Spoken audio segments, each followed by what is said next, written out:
বাংলাদেশ জামাত ইসলামী আল্লাহর দ্বীনের কথা বলে, আজকে শুধু নয় আগামী দিনেও দলে দলে মানুষ বাংলাদেশ জামাত ইসলামী আল্লাহর দ্বীন কায়েমের এই দিকে ধাবিত হবে।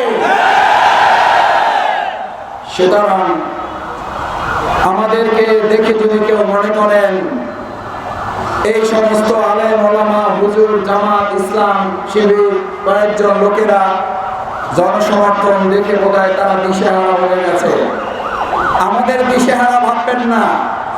আমরা 15.5 বছর মাথা ঠান্ডা রেখে এরকম প্রোগ্রাম করার চেষ্টা রাজপথে করেছি, আমাদের ভাইয়েরা বুড়ি মুখে ধারণ করেছে।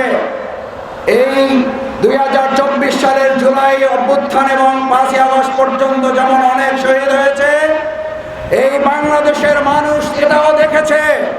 শুধুমাত্র আল্লামা দেলোয়ার হোসেন সাঈদী রাহিমাহুল্লাহর ফাঁসি কার্যকর করা নয়, শুধু ফাঁসির রায় দিয়েছিল সেই একদিনে আমরা 250 শতাধিক ভাইয়েরা ছাত্র জনতা জীবন দিয়ে গোটা পৃথিবীতে নতুন ইতিহাস তৈরি করেছিল।